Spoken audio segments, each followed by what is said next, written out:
Record. Thanks, Dan. Okay, so if I call your name, here's what I'd love for you to share in about a minute. 60 seconds, 90 seconds. Your name and really quick your role in an organization, just to put everything in context. A favorite tech tool for teaching and learning. Again, it doesn't have to be your favorite tool of all times. That's a lot of pressure, but something that you're really enjoying and that you really dig. How are you feeling today? And what brings you to ISTE certification? All right, how about Dan? All right, yes, so my name's Dan Schmidt, and my role in the organization, I'm with Riyadh Al Khalij in Saudi Arabia. Been traveling on the international circuit, teaching overseas for about 10 years. I'm currently an IT teacher. I have a background in 4th grade English. And the tech tool that I enjoy using right now is Flipgrid. How am I feeling? I'm excited. And what brings me here, the opportunity for this to be all online is a great opportunity for myself because I'm an international teacher. I'm not physically in the United States, and this is just a great chance for me, really. We are so glad that you're here. I think I'm getting a little confused on my used and not used bags of pulling names. Dan, you did not introduce yourself last week, right? Correct. Okay. Oh my gosh. Need more caffeine. All right. Thank you so much. And we're so glad that you're able to join us. Thank God for technology. That's all I have to say. Thank you. Okay. How about Alexis? No, Alexis, you did introduce yourself last week. Did you not? Because I think I asked where your district was, right? Yeah, I remember that conversation. Yeah, we can go to the next person. All right. Sorry about this. I must have thrown things in the wrong bag. How about Elizabeth? Hi, I am Elizabeth Martin, and I'm a 7th grade math teacher at L. Thomas Heck Middle School in Litchfield Elementary School District. And favorite tech tool right now would be Jamboard because I teach math, and very complicated sometimes to show number lines and the way that things move without being able to write. So that's definitely my favorite right now. My students don't love it. They struggle with using it, but I like it as a teaching tool. And ISTE certification, I've been interested since ISTE certification began. I have my master's in learning and technology. And so it just kind of feels natural to pursue this. Gotcha. So have you been familiar with the ISTE standards for a while then, Elizabeth? Yeah, I actually, just 2 years ago, last year I came back to K-12. I was in adult education. So I was teaching GED, and I was on the team that rewrote the Arizona State adult education standards, and we incorporated ISTE in that. Oh, that's so cool. So did you say this was your first year back in the K-12 arena? This is my 2nd year back in K-12. Second year back. And it's 7th grade. Yeah. I was a 7th grade teacher. I love 7th graders, love them. But I will say it takes very special people to teach 7th graders. Yeah, you have to be a little weird, but I love 7th graders. I have my own 7th grader at home, and I don't always enjoy him, but I love my students at 7th grade. Well, that is probably a familiar feeling for many. Thanks for sharing. Let's do one more. How about Shiloh?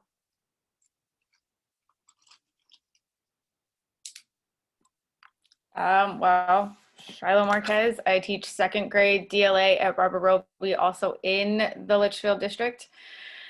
DLA meaning that I will be online with 7 to 8-year-olds all year long. Pray for me, people. Pray for me. My favorite tool at the moment is a combination between Jamboard, because my kids can draw their math. Yes, thanks, Molly. Way to put it out there, Brat. Jamboard, because they can draw the math that we're working on, and they're still at that very concrete, they need to be able to manipulate things, but that's hard to do online. So Jamboard and Pear Deck, because they can still work together but not erase each other's work, because I found out that you can assign individual Jamboards within Classroom. So it makes copies for everybody. And they don't erase each other's work. It's a lot less frustrating. As far as how I'm feeling, up until this moment, I was feeling very calm. And then Molly put it out there that it's my birthday. Because Molly's also one of my best friends. So yeah. So you are not someone who wants us to sing right now. Is that what I'm getting from this? I would probably match Santa's suit. You would probably what? Match Santa's suit. Okay, we will not do that. I will not scream anymore, and we will not sing. You're good, no worries. And then why ISTE? Well, I have been a Google certified teacher for 3 years now, so it just kind of felt like the natural progression. And I'm still working on getting all my data together to become a certified not instructor, but trainer for Google teachers. My school doesn't like to attend PD on technology, or didn't, I should say. So it was really hard to get all the data together for them to say that I had done my job. Yeah. Well, now it's a whole other everyone's racing to the line to get some technology PD, aren't they? Yes. Okay, thank you Eating so my door much. down. We'll get to some other introductions next week, the last ones. I'll go ahead and share my screen. Welcome, Nancy Pratt. Hi. Okay, so I'm going to start off, and I'm going to give you a very, very basic introduction to portfolios. Only because, here's what I want. I want to give you just enough information so that you sort of understand where you're heading, and you understand, okay, we're in phase 1, we're going to go to phase 2, which is the online modules. I know I've heard of this phase 3 portfolio thing, but I don't really get it. So I want you to be able to get it, but I don't want you to,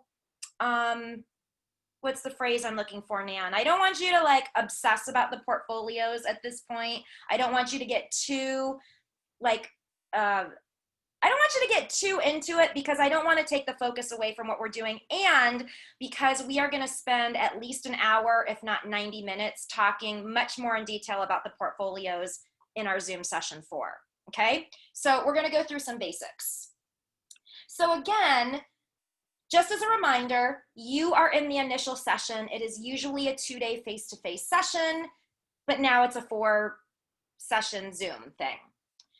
After this phase, you're going to move into your online modules. They are all asynchronous. It is all asynchronous work. There will be no Zoom meetings throughout the online modules.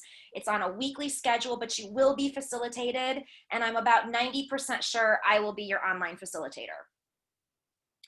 Phase 3 is your portfolio development and submission to ISTE. And in a nutshell, what you're going to do is you are going to write about how you've met the ISTE standards, and you are going to provide artifacts that show evidence of how you meet the ISTE standards. And who can remember, is it the ISTE standards for students that you're showing, or the ISTE standards for educators? Who remembers? Educators. Educators, that's right. Was that Nancy? Yeah, okay. So, couple of details. When you hear me say the term alignment map, that is synonymous with the term ISTE portfolio. Okay, so I will probably use those terms interchangeably, and I just want you to know that your portfolio is an alignment map. And on that alignment map, it's a template. There are 24 criteria, and they are all pretty based, they're literally plucked right out of the ISTE standards for educators. So there's a list of 24 criteria. They're basically the ISTE standards for educators, and that's what you have to write about. How have you met each one of these 24 things? And then submit an artifact to show evidence of that. Now, the ISTE portfolio is worth 25 points. 1 point for each one of those 24 criteria is available, and then 1 point for a reflection. on the whole shebang, your reflection on the whole process of ISTE certification. So it's worth 25 points, and to earn ISTE certification, you will need to achieve 20 points. The portfolios are evaluated by independent evaluators who are expert in the ISTE standards. All of them are ISTE certified educators themselves, and they have been highly trained and calibrated to fairly and accurately evaluate the ISTE standards portfolios. I say highly trained because I was the one who trained them. So they were highly trained, folks. So what else do you need to know right now? Nothing much, just I want you to be familiar with this document called the Criteria Guidelines document. You don't need to know too much about it, but I want you to, I want this to be the first time you hear that term because you'll hear it again and again later, and I just want you to have some familiarity that there's a very helpful document that I want you to become friendly with. Let's see, where am I right now? Okay, I'm gonna ask for a quick check-in. If you want to grab your emojis and find the one that tells me how you're feeling about the overall process so far as I've explained it, including the portfolio. Like, basically what I want to know is, like, does this make you super anxious? Does it make you excited? Does it make you, that kind of stuff? Okay, Alexis, eyes, everyone. Okay, I've got a lot of thumbs up, a lot of eyes wide open. And I'm just, Jamie, are you a sad face? Oh, you're an eyes wide open. Okay, for the eyes wide open, I'm just gonna ask if any of you want to share a question. I mean, does eyes wide open mean I've learned a lot, or does it mean like, holy crap?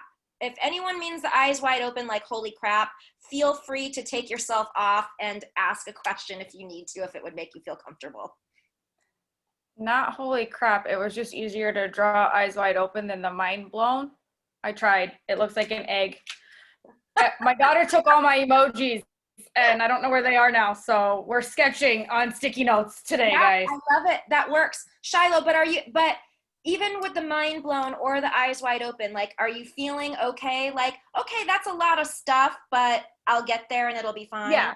Okay. Yeah, it feels totally doable. Okay. That's what I wanted to hear. All right, let's move on. Oh, wait, I'm going to ask you to do one more emoji thing before we move on. Show me the emoji that best represents how you felt about, and I'm actually going to do 3 of these. They all have to do with your homework. First, I want you to show me the one that represents how you felt about doing those bongo videos.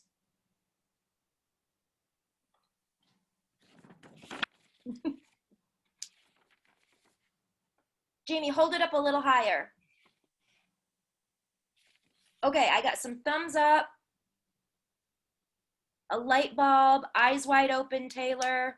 Janet, thumbs up, light bulb, eyes wide open, Cheryl, thumbs up. Okay, now I want you to tell me, that's good. Sometimes, like in our last cohort, we had someone that was pretty not grumpy. I don't want to say she was negative about the videos, but it was a very anxious experience for her. So I just kind of wanted to check in on that.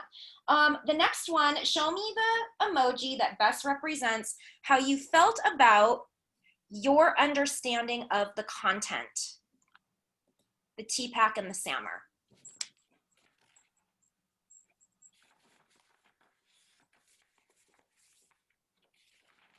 Light bulb, thumbs up, Cheryl. Light bulb, Jamie. Thumbs up, Andrew. Thumbs up, light bulb. Thumbs up, light bulb, happy face. All right, got it, thank you. One more, you guys. Now show me the emoji that best matches how you felt being an asynchronous learner.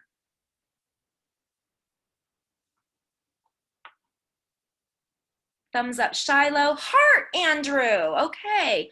Thumbs up, Cheryl. Heart eyes, Lindsay. Thumbs up. Dan, got it. Thank you. Heart eyes, Alexis. Thumbs up, Nancy. Awesome. It's interesting, right? Because you guys have all been spending your time of late focused on being a facilitator, but to sit back and say, how did it feel to be a learner in the Zoom?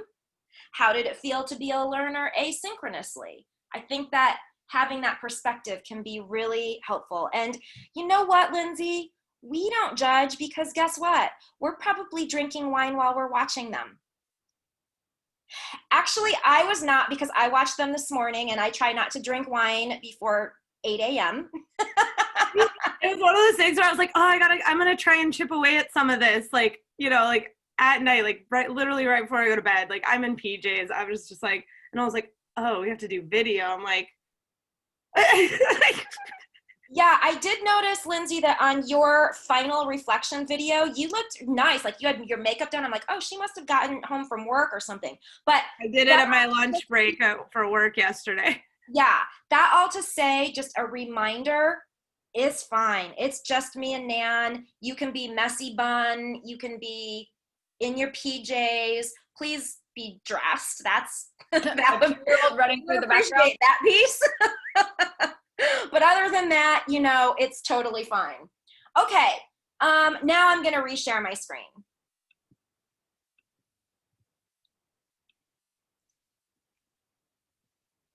Okay, so we're gonna review the homework real quick. And I know that you had one more technology integration example, but it looks like the poll was not activated. Is that correct? That you couldn't like click on the poll and say which standard was there. So I think I'm going to send It worked yesterday. What was that? I did it. It worked yesterday. Oh, it worked yesterday? Uh-huh. Oh, well, that's funny because on my end, there were no responses. So that changes things. I thought it must have been that I didn't open it up or something, but if you got to it, then it must have just, I don't know, cleared you guys. So I'm just going to ask if you want to throw in the chat what you said. Was that digital poetry? What was the standard that you thought was most strongly represented?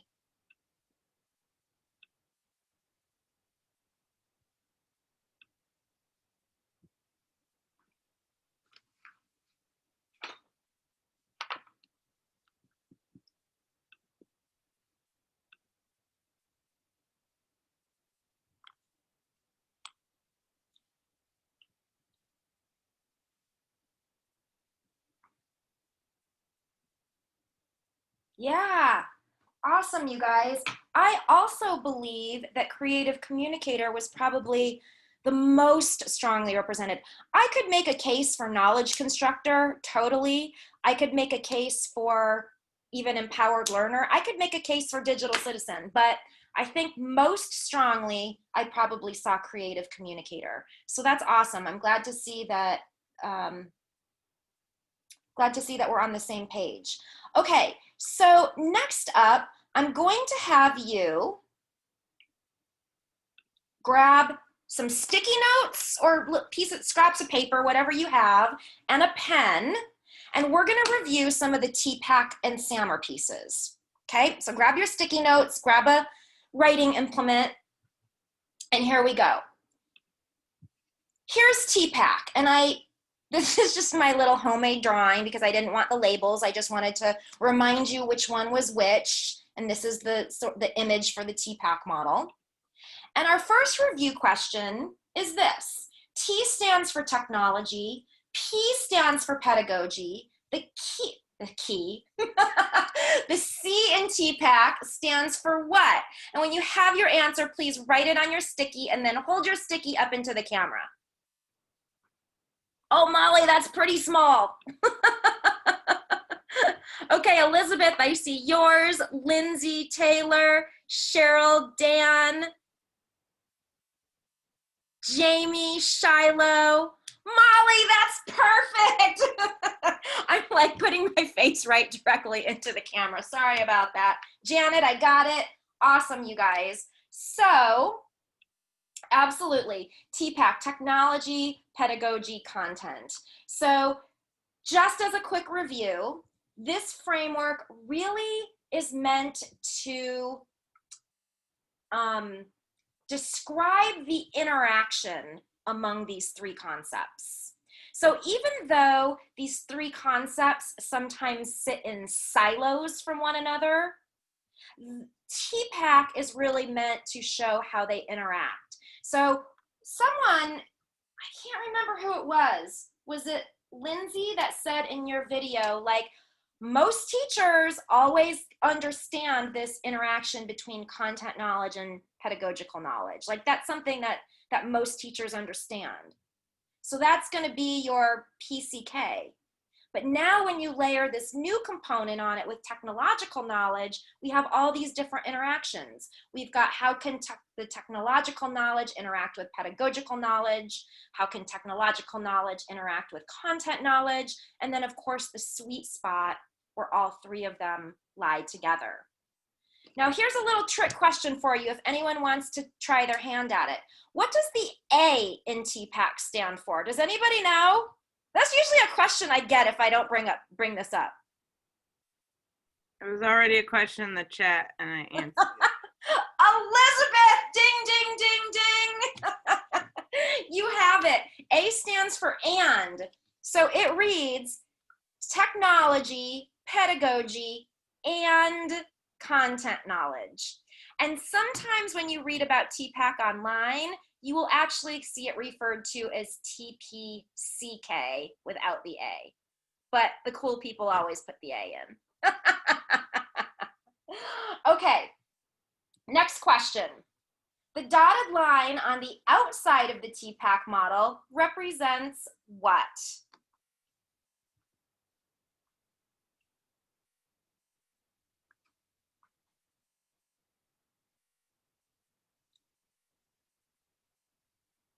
Laura, I see you holding it up. Oh, okay, I got it, thank you. Lindsay, I got it. Taylor, I got it. Cheryl got it. Nancy, Molly, thank you. Elizabeth, Shiloh, awesome. So I see a couple of different answers and they kind of mean the same thing, but I'll give you the official answer. The official answer is context. The dotted line represents the context. But I see that some people say that it meant classroom. And basically that's kind of saying the same thing. So I take that too. But it really is saying, you know what, we all have different circumstances. Again, never has this been more clear that we all have different circumstances than right now, especially the equity issues. But even when we're thinking about, you know, our regular 2019 classrooms, we still have such different conditions that impact what TPAC might look like in our classroom. Some of us are one-to-one. Some of us have 3 computers in our classroom for students to share. Some of us have carts to share among a grade level. Some of us go to a computer lab. Some of us teach in a computer lab. There's all kinds of issues, various factors that would impact what TPAC might look like in your classroom. Okay, and I am going to have you chat me a thought about the value of TPAC, and I'm gonna give you about a minute and a half to just jot down a thought about the value of TPAC. Lindsay, teachers need the A for our sanity. It's kind of like the Oxford comma. I need the Oxford comma for my sanity.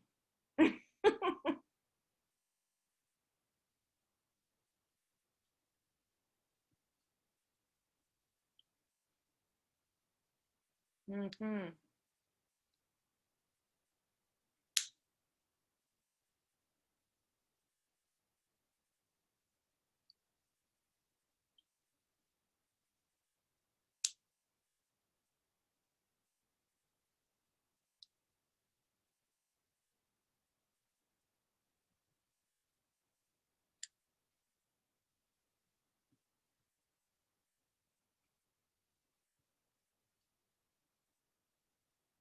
Elizabeth, I love what you said, that it feels so natural to integrate all three.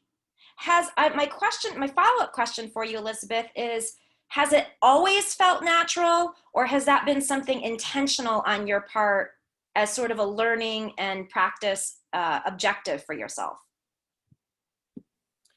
I think for me, it's probably always felt natural because I enjoy that. But it's definitely something I've worked at too.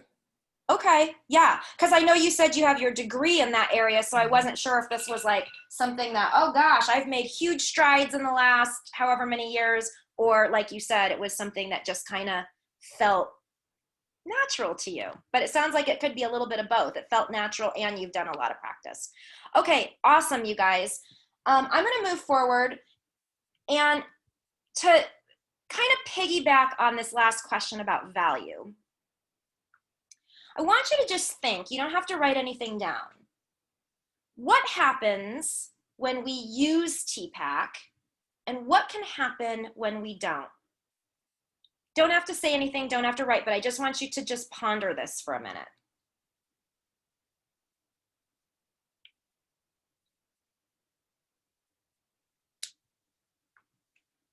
One of the things that I hear often, and I hear this mainly from folks that provide professional development in the area of technology, or even classroom teachers who happen to be the leader on their team and happen to be that person that talks to their teammates a lot about the use of technology. I hear, teachers come to me all the time and they say, I heard about this really awesome tool called Flipgrid. Can you show me how to use this? Can you teach me about Flipgrid for my classroom? Or fill in the blank, Padlet, Mentimeter, whatever. Does that sound familiar to anybody? Yeah. And so what I think for me, what I've heard so many times from teachers and professional developers is the value is taking the attention or the overemphasis or the only emphasis away from the tool. Because it's not just about using the tool. It's not about how can I heard about this cool tool called Flipgrid, what can I do? But rather, it's like, how does Flipgrid integrate with your content and pedagogy, and what are your pedagogical goals, and what content are you trying to teach them? So I've heard a lot of professional developers and especially coaches tell me that this is a really valuable coaching tool, and I think this is kind of what Nancy, maybe what you were getting at as well, is this idea of helping to onboard teachers and helping really use it as a teaching tool. If they start with the technology, kind of framing them, well, what's your content? What are you trying to teach them? Let's start there. Instead, we can think about Flipgrid, but we might be able to figure out something even better than Flipgrid. What are your goals for content? What are you trying to achieve with your pedagogy? And so it really helps shape some of those conversations. I've also heard, I thought this was great. Someone in California actually said this in our last face-to-face session we had, that this could be a really amazing tool to learning first, technology second, absolutely. So this could be a really amazing tool to share with administrators, to onboard them to technology, because they can start using it as a conversational piece as they advocate for more technology. Sometimes it may seem like we're just advocating for technology, but when we can explain it in a way that we're really advocating for better ways to teach content or better ways to supplement our pedagogy, that can be pretty effective. Okay, let's move on to SAMR. And this is my little homemade version of the SAMR model, just to remind you a little bit. And on your sticky, let's start here. S stands for substitution, A augmentation, M modification, R for what?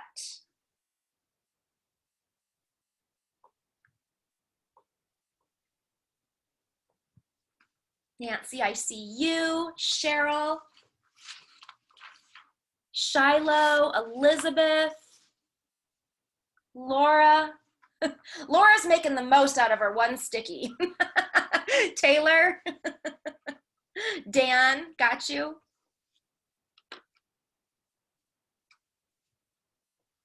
Jamie, Lindsay, Alexis, Janet. Awesome. Okay, so the R stands for redefinition. Yeah, you guys know that. Let's move on. Nope, I'm gonna go back. Sorry, forgot what was on my next slide. All right, so the one piece that I want to make sure that you guys are aware of, kind of like the dotted line around TPAC can get lost, so can the dotted line here on the SAMR model between augmentation and modification.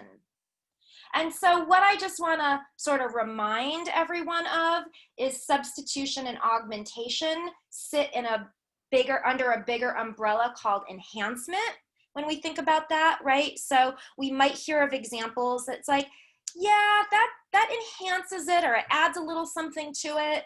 So that's either going to be substitution or augmentation. Whereas when we're talking about the use of technology that totally changes what kids are being asked to do or why they're being asked to do it into a whole new realm that they weren't able to do before, that's when we go above the dotted line into the category of transformation, and we're probably looking at either modification or redefinition. Okay, next one. SAMR is best used as a tool for which one of these? And if you don't see the word that pops into your mind on the list, you can make one up.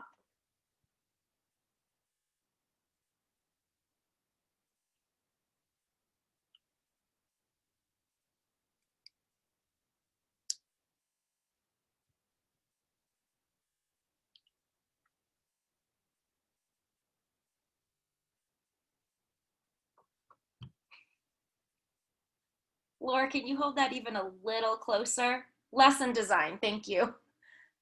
Categorization, lesson design, lesson design, lesson design, evaluation. Andrew, I see, got yours. Alexis. Janet, can you hold yours a little closer? Janet, yours is like fading into your Zoom background. Dan, I got yours. Lindsay, thank you. Shiloh, Elizabeth, thank you so much. Okay, so there is no real right answer to this one, but I am going to give you some food for thought.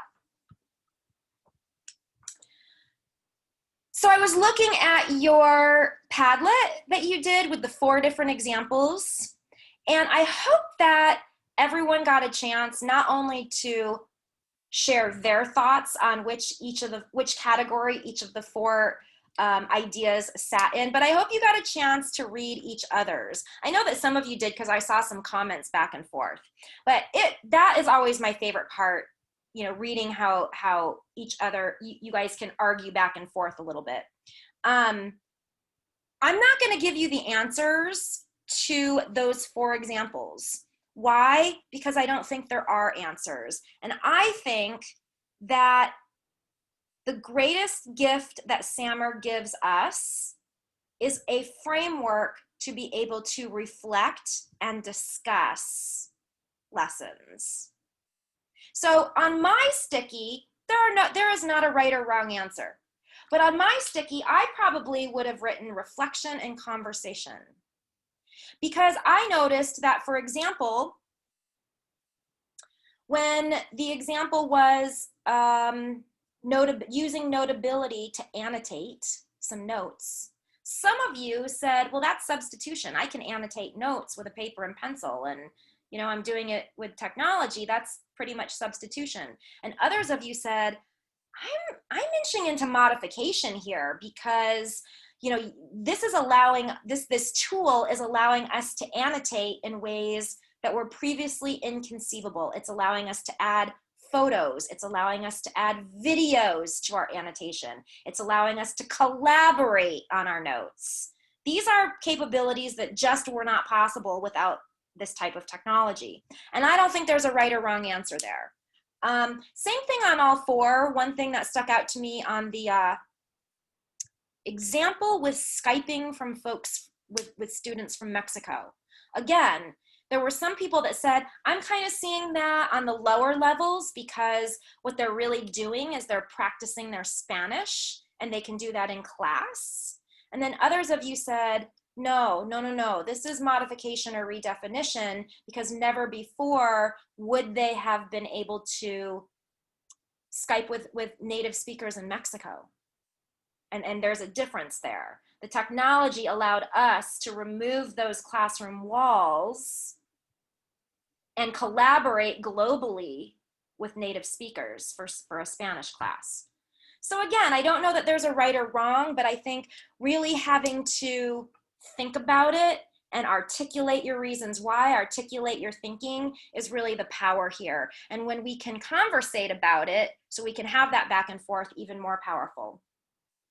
The one thing that I would throw at you again for food for thought is that the idea here of SAMR is not that all the lessons should be at the redefinition stage. That's not what we're going for. And so I would encourage you to think about evaluation, yes, in terms of, you know, like a reflection evaluation. I'm going to evaluate my own lessons or things like that, but we wouldn't want the model to be used as an evaluation, in a formal evaluation manner. When I say that the goal of SAMR, or the idea here, is not for all of your lessons all the time to be at that redefinition stage, do you agree with that or do you disagree? Cheryl, what do you think? I agree that not all of them will be at the redefinition phase.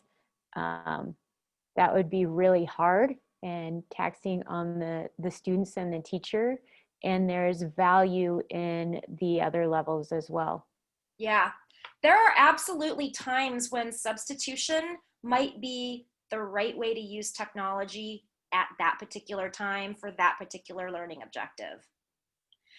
I think that if we are always in substitution, that's when we go, you know what, I need to push myself. I need to think about SAMR, and I need to think about how am I using technology really to push things here and to do things previously inconceivable. I think that's fair. Like, we don't want to stay in substitution or even augmentation. We do want to get above the dotted line, but we don't need to stay above the dotted line. I think of it, have you guys seen the coffee analogy to SAMR? Jamie, you have? Yeah? So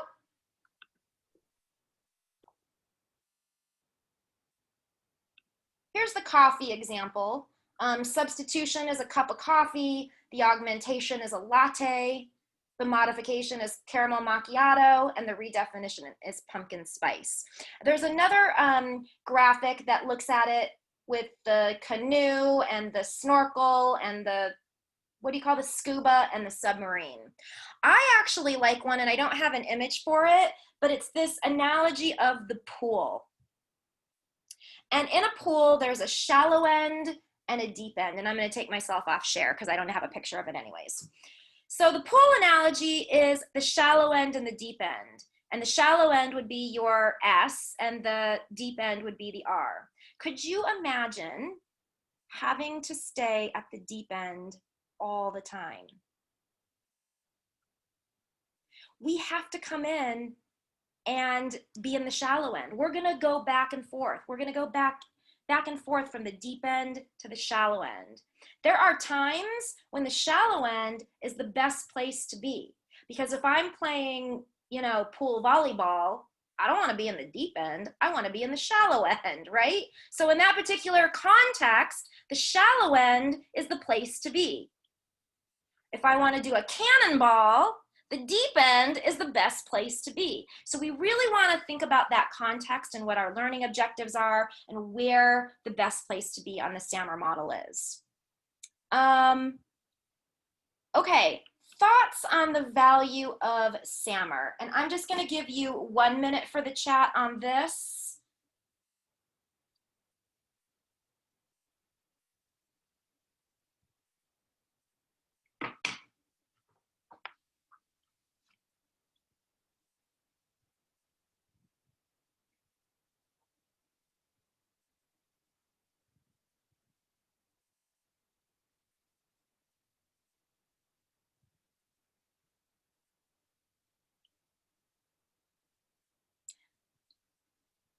Yeah, I agree with the depth of knowledge kind of thought there too, that not all lessons are going to be depth of knowledge for. Sometimes the appropriate thing is a introductory DOK 1 before we get to the DOK 4. So that's another way to think about it. It's like I had an evaluator years back who was like, no, everything has to be like DOK 4. I was like, we're doing phonics, like basic phonics. That you know, and they wanted all these. What are your higher level? Every question had to be the highest level question. I'm like, we're talking about letter sounds. Like, it's not, yeah, for sure. Can't really get more complex. And sometimes you need the lower level knowledge to be able to climb the ladder to the higher level of knowledge. I really like what Laura said here too about SAMR being a tool to help teachers rethink to move to higher levels. I think that's really, really effective, Laura. Can you say something about that? In my role as a support person, that's kind of always what I frame things around when they're talking about an activity. I can always say, well, have you thought about, and how might using the technology really redo this activity in a way you've never thought about, that could really engage kids and really change the outcome to such a higher level of engagement and content knowledge and everything. So that's kind of how I've always used it with teachers. Yeah, Laura, do you ever have teachers evaluate their own lessons? Like, where do you think this is, an S, A, M, or R? Do you ever do that? I do with some of my people on here because they had that training. We haven't been able to roll it out completely to all of our staff, so they don't know exactly what I would be talking about. So I try and like weave it in when I'm talking with other staff, but with the people that are on here, we've had those conversations. So this is They're not laughing at me. your first rodeo. You guys have been down this path before. Thank you, Laura. That was really insightful. There was one other thing I was going to say.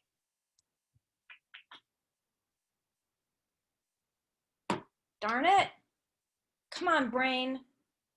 SAMR, you were talking about working with teachers, coaching. Yeah, I can't remember. Okay, so our last piece before we have a break is our group share out. So I know you did an entire video on this, but I'm going to ask the question one more time and see if you can kind of succinctly summarize your thought in a sentence or two. And it's, how do these three pieces, the ISTE standards for students, TPAC, and SAMR, how do they work together in combination to transform teaching and learning?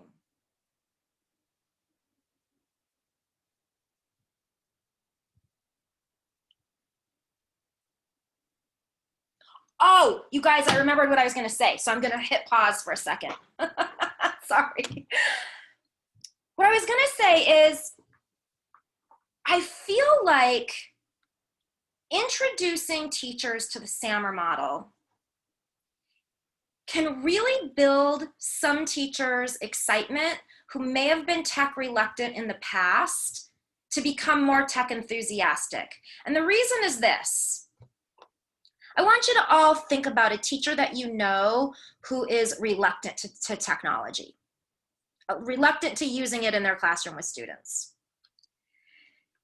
And imagine that this teacher has only been able to imagine substitution level activities. Imagine that this teacher has only conceptualized digital worksheets, has only been able to conceptualize taking what they can very easily do with paper and pencil or the other tools that they've been using for X number of years, and basically working, putting in more hours at their job to do the exact same thing, right?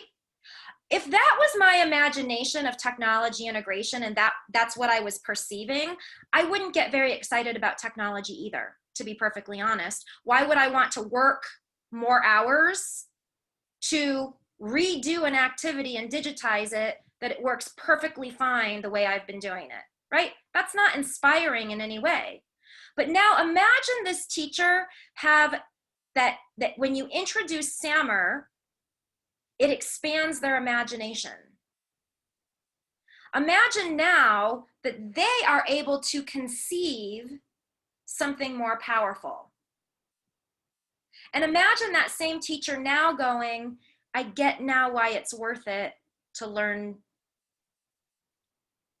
whatever, to learn Skype, because I want my Spanish speakers to be able to speak with native speakers. That would make a difference for me and my students, because I want my students to be able to add photos and videos to their notes. That's pretty powerful. And imagine what they could do with a lit study, taking notes and annotating that way. That's pretty powerful. Now I can imagine things to a greater extent than I was able to imagine before. So anyways, I just wanted to say that I've seen it kind of move some tech reluctant people to have a greater imagination. Okay, now, are these the answers to your questions, or did I just totally derail us? Okay, I'm gonna give you 1 more minute. I see a couple people, Nancy put her answer in, and then after this, we're gonna take a break. So what we're gonna do, after your answer is in here, let's take a 10-minute break. Let's take an 11-minute break and be back at 10:14. Get your answer in the chat and be back at 10:14.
What time did you say? Sorry, I was like 10:14, so you have a 10-minute break.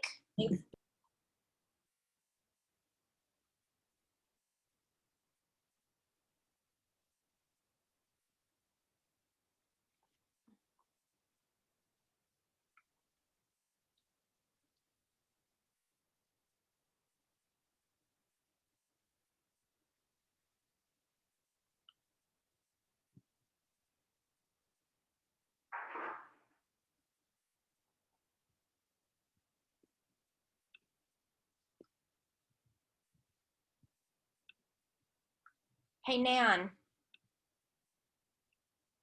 I am 4 minutes off.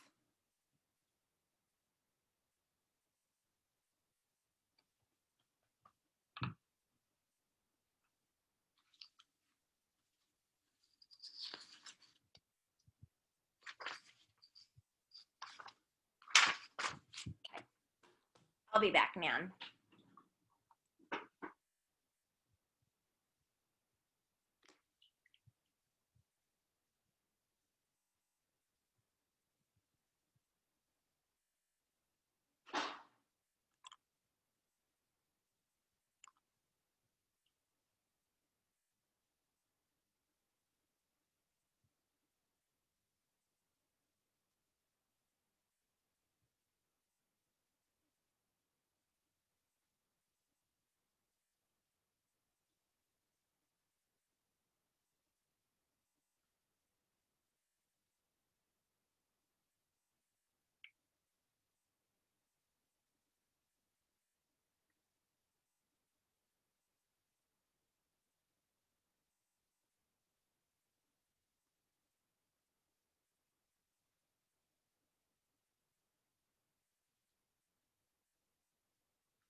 for the next activity, did you change what the template looked like?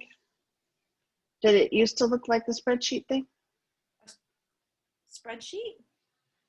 Yeah, yours is kind of like orange, yellow, yellow, orange. I don't know what the slide is. You, Shoot. what? What?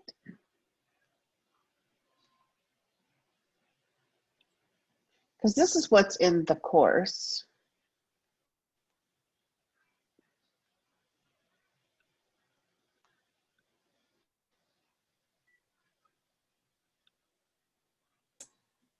But I think your slide looks more like a spreadsheet.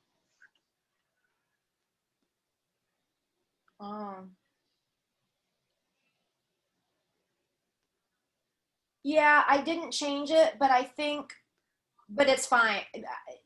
No, this is the way it is. That's just my, Okay, got it. none is T rogue creating a different new activity thing. Okay, got it. Got it. Because I was gonna send that link to them, but I didn't want to send that link if it's not the right one when it comes to that point. Okay.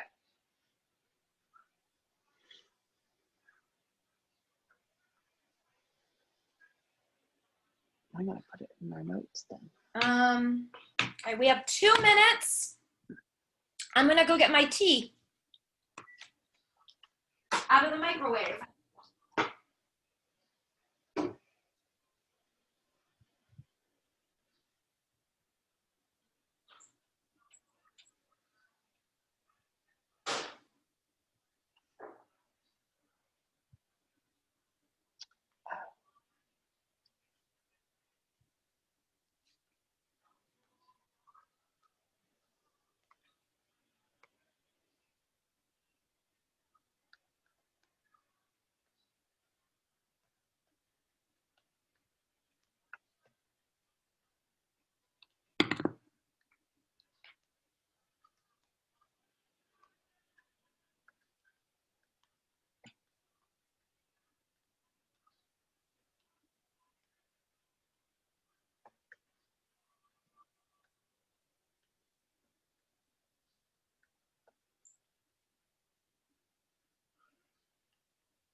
Okay, we have about 1 more minute.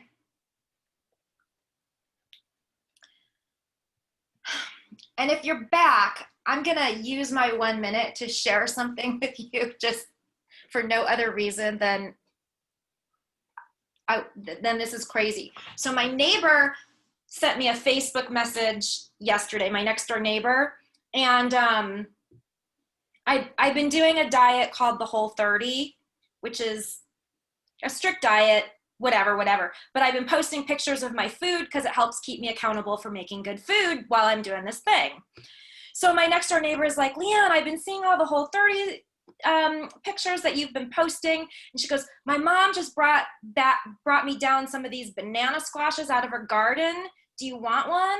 And I'm like, sure, come on over, bring me a banana squash. Okay, you guys, here it is. This is the biggest squash I have ever seen in my entire life. This is what she brings me over. I'm like, holy crud. How do you even cook something like that? I don't know. In small pieces. I don't know. I just found that really entertaining. So thanks for letting me share. And it is 10:15. So if you are back, can you flash your camera on and let me know, just so that I know if we need to still wait for someone to return. Cheryl, you're back.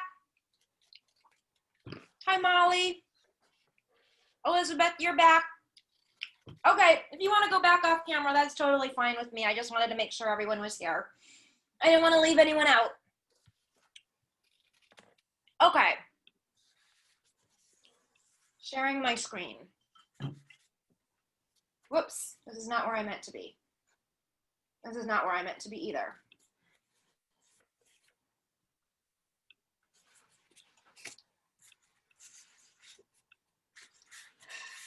Okay, here's where I meant to be. We are here. So in the big picture of our training, we have thoroughly gone through transformative learning with technology. And this piece in red is really foundational because it focuses on the student. It really centers the student in the mix of the ISTE standards. Here's where we are now.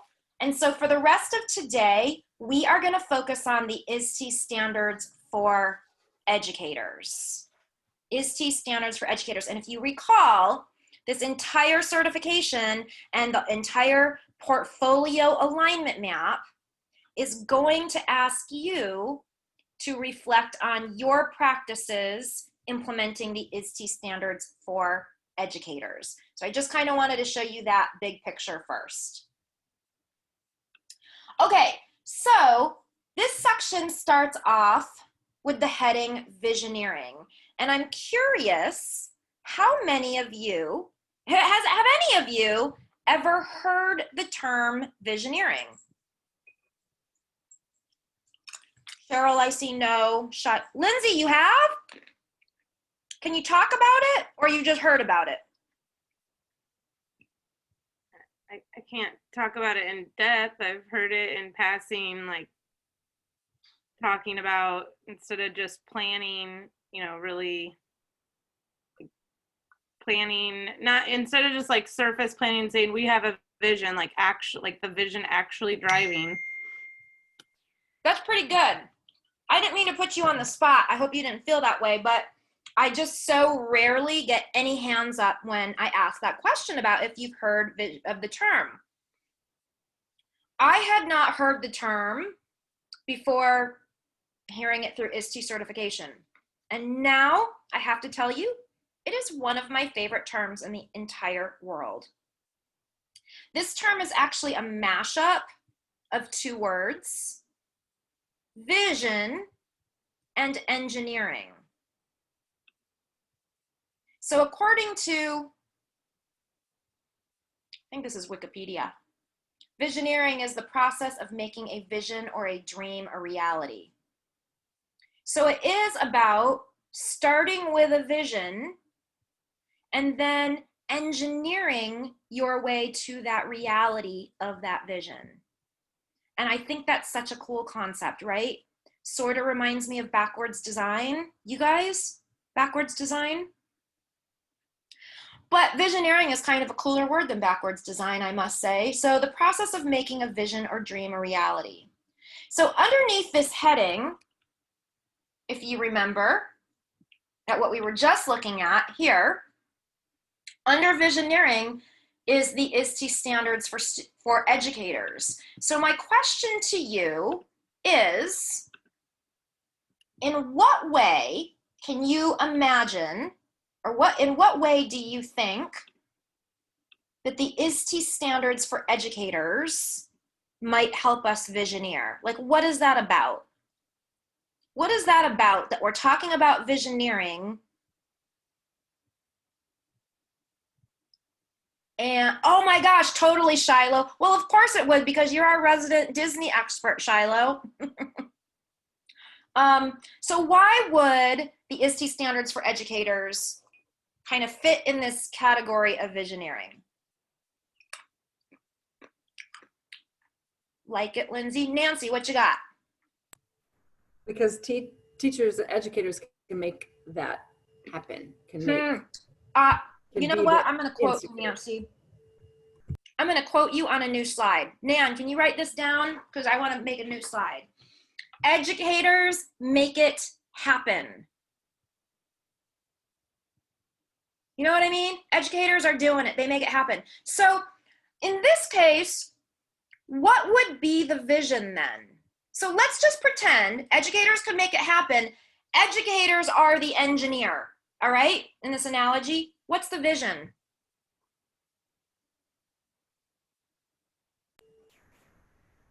I mean, student engagement, student learning. Yes, and learning targets. What was the last thing you said, Nancy? Learning targets. Yep, keep going.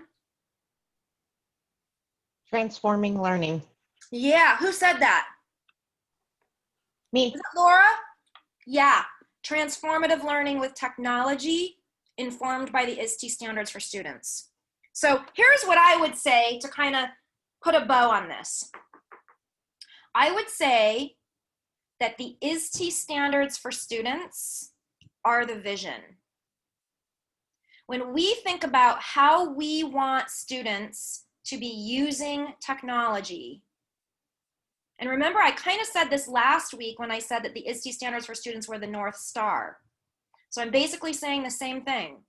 The ISTE standards for students are the vision. We want students to be empowered learners. We want them to be digital citizens, knowledge constructors, global collaborators, creative communicators, right? That's the vision.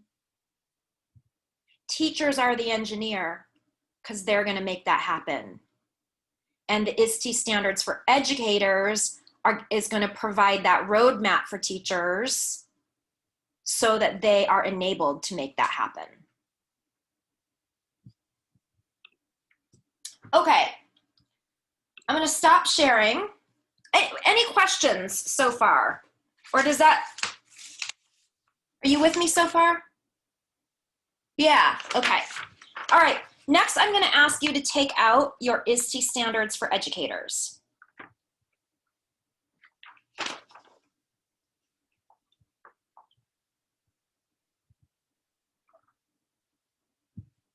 Okay.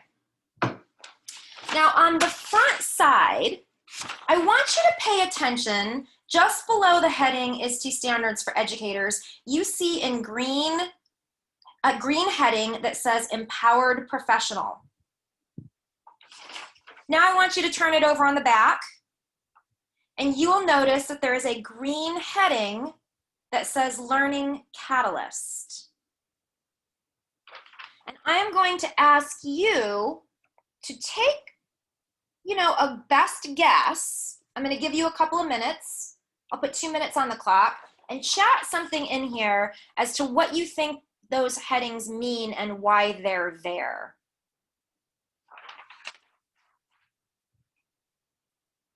So on the front, we see that there's the heading for empowered professional. On the back, we see a heading called, or a subheading of learning catalyst.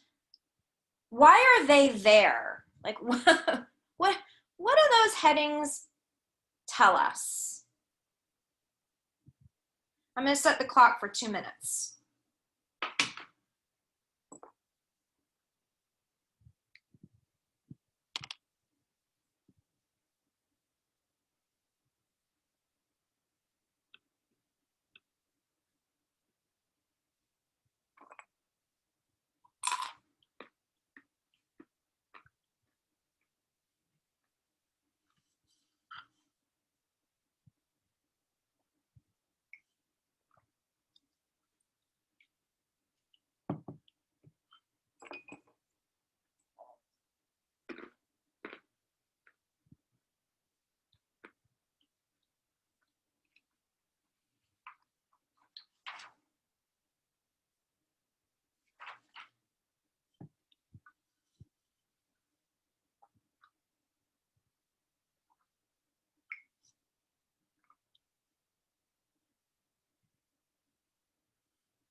I love it, you guys. I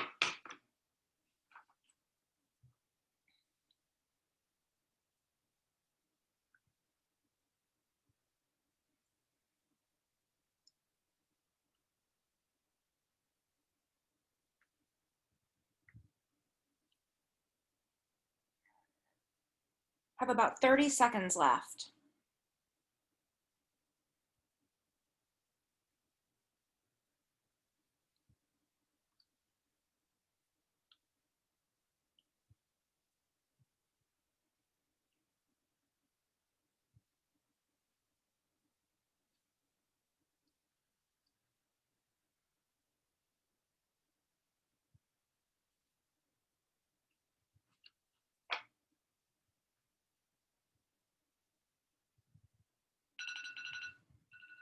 Okay. Lots of great answers in here that really speak to what we're talking about. Jamie, I really like how you explained it. So you said, Jamie, that the learning catalyst, which covers collaborator, designer, facilitator, and analyst, is us, the educators, teaching and designing lessons and delivering lessons. Perfect. So 4, 5, 6, and 7 are basically all the roles of a teacher that is designed directly to instruction. And then, Jamie, up earlier, you said empowered professional is our teaching profession. So empowered professional, learner, leader, and citizen are us as professionals. These are related to teaching and learning, but they're not directly related. They're us outside of that role as just, not just, as a learning catalyst. As, yeah, you know what I'm trying to say. You guys all said this in different ways. So I want you to think about this for a second in terms of number 4. So if you turn your page on the back and look at number 4, collaborator is the one standard that I think kind of rides the line between learning catalyst and empowered professional. Because if you look at indicator A, dedicate planning time to collaborate with colleagues, that to me almost fits more in the empowered professional category. Whereas indicator B, collaborate and co-learn with students to discover and use new digital resources, that almost feels to me more directly tied to teaching and learning and in the classroom. So that feels more like a learning catalyst. Using collaborative tools to expand students' real-world learning experiences, that again feels more like a learning catalyst. Whereas 4D, demonstrating cultural competency when communicating with students, parents, and colleagues, that feels more to me like empowered professional. So I just kind of wanted to point that out. We are a leader in and of ourselves. That makes us a professional. We are a learner in and of ourselves. That makes us a professional. We are a model of citizenship. But when we sit in those roles of designer and facilitator and analyst, that is always about catalyzing our students' learning.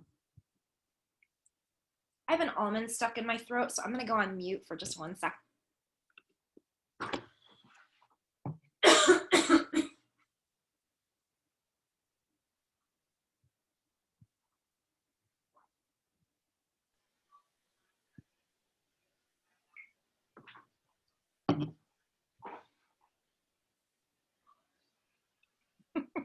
I said I was going to go on mute, and then I just shut down my camera and didn't go on mute. I was going to tell you that. Yeah. Don't get dead. Okay. Well, for a minute there, I was like, do I need to call 911? Is she choking? Wait, hey, you know what? That's a good idea. It's probably a good thing I didn't put myself on mute in case I started choking, Nan. I was just thinking that. I'm like, no, we wanted to make sure you were alive. Yeah, in case I need the high. No, I was going to just go on a total bird walk. I'm not going to do that. Okay, about choking, and yeah, we don't need to do that. Okay, so I'm just going to remind you, we saw this slide last week. And remember, this is the one that we talked about how the educator standards were written really in service of the ISTE standards for students. And this is kind of what we meant was, remember I said, like, first, the standards team really had to focus on what do we want students to be able to do? What is that vision? What is the North Star? And that's the ISTE standards for students. And then our next question was, what kind of an educator can make that happen? What kind of an educator can make that happen? And that's how the ISTE standards for educators were born. So I know I'm just kind of repeating myself from last week, but now hopefully you have a little bit more context to even put that in. Let's talk next about the connections between the ISTE standards for educators and the ISTE standards for students. So I'm going to ask you to have both of your standards handouts ready. Okay, so what we're going to do is we're going to look for a little bit of crosswalk between the two standards. Here you see that on this slide, I have Educator 3A. So you should be looking at your Educator Standards, front page, Citizen Standard 3A. Create experiences for learners to make positive, socially responsible contributions and exhibit empathetic behavior online that builds relationships and community. So this is about the educator creating those experiences for students to build empathetic behavior online. Now what I want you to do is go over to your student standards and find the student standard that aligns with 3A. When you find it, you're welcome to throw that in the chat or whatnot.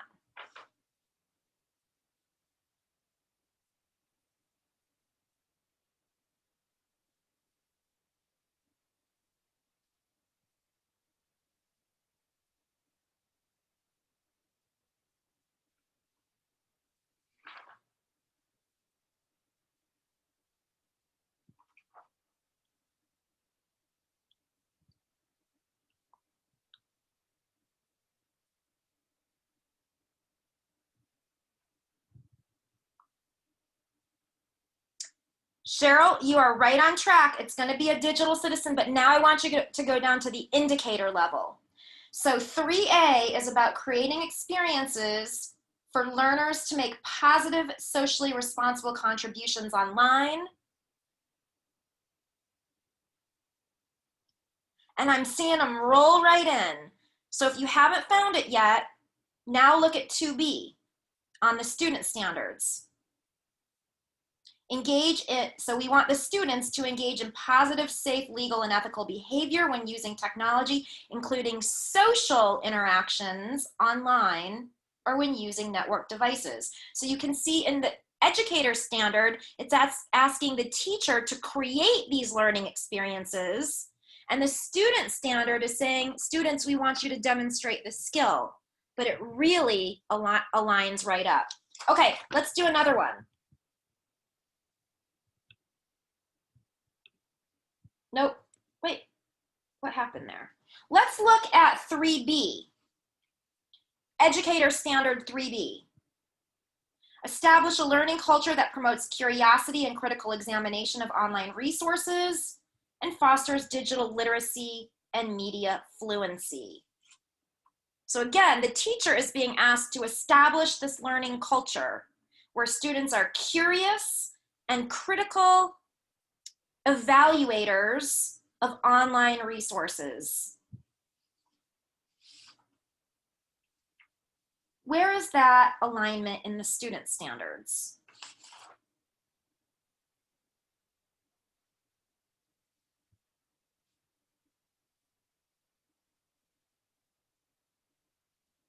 So this one has to do with media literacy. So again, educators are establishing this learning culture for curiosity and critical evaluation of online sources.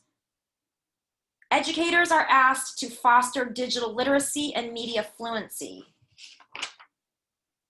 So what are students then? What is the competency that students will exhibit?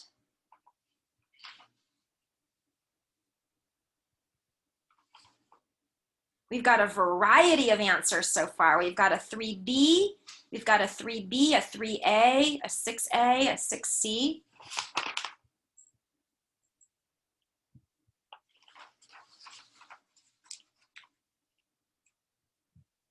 So this one, when we talk about establishing a culture for curiosity and then really fostering that media literacy, we're basically talking about the student knowledge constructor standard.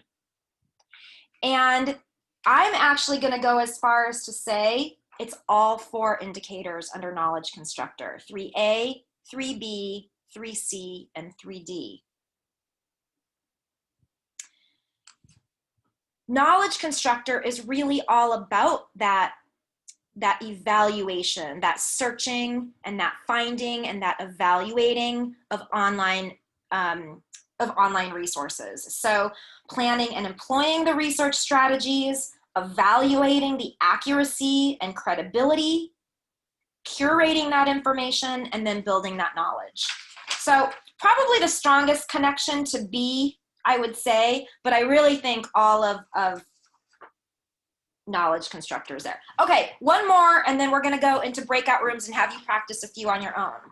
Educator Standard 3C, mentor students in safe and legal ethical practices with digital tools and the protection of intellectual rights and property.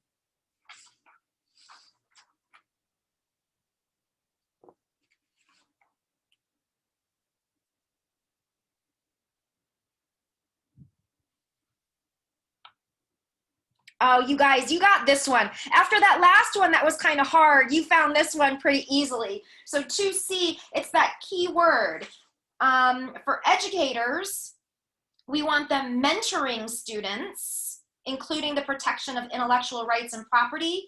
And the student standard, 2C, has them demonstrate an understanding of the respect for the rights and obligations of intellectual property. So that's great. You guys did awesome. So now what I'm going to have you do is you will see here on the slide that there are several more examples. Nan and I are going to ask you to head into a breakout room with a partner and work through another couple. There's no expectations for how many you get through. If you can get through 4 of them in 10 minutes, that's probably great. But some of you might go a little bit faster, so there's many examples on here for you to try and explore. So I think that Nan put the link to your template in the chat. So in a minute here, you'll be off in a breakout room. You'll open this link up, and we're going to let you work together for 10 minutes to see if you can just start aligning and crosswalking some more educator standards and student standards. Any questions? All right, Nan,